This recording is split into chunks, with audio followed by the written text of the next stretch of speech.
گنجینه در این عالم ویرانه نماز است. توحید بود باده و پیمانه نماز است.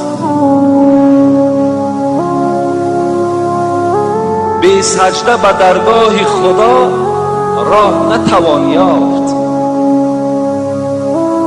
گر کعبه روانی در آن خانه نماز است. گنجینه در این عالمی ویران نماز است. توحید بود باده و پیمان نماز است. گنجینه در این عالمی ویران نماز است. توحید بود باده و پیمان نماز است. به سجده به درگاهی خدا ره نتوان برد. گر کعبه روانی در آن خانه نماز است. به سجده به درگاهی خدا ره نتوان برد. گر کعبه روانی در آن خانه نماز است. این بار عظیم است که بر کوه گران است. این نور درونی دل عشاق نهان است. غافل جز تعظیم خدای تو چی دانی؟ یک سجده آگاه بهای دو جهان است. گنجینه در این عالمی ویران نماز است. توحید بود باده و پیمان نماز است. به سجده به درگاهی خدا ره نتوان بود. گر کعبه روانی در آن خانه نماز است.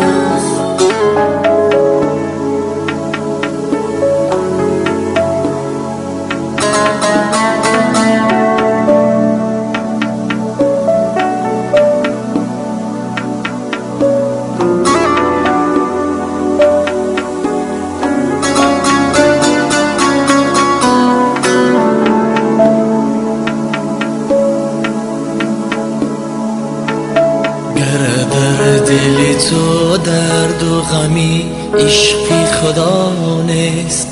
این صله و تسبیح تو جز بحر ریا نیست.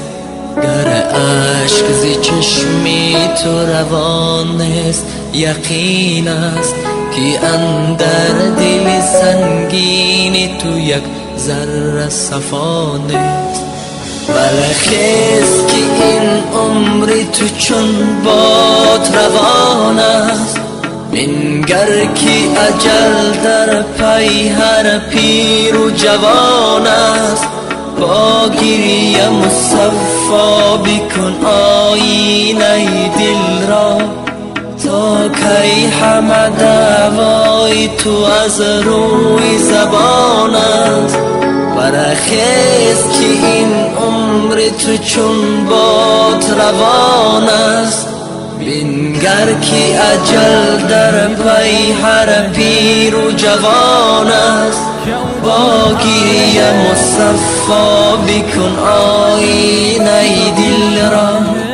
تا کی همه دعوای تو از روی زبان است.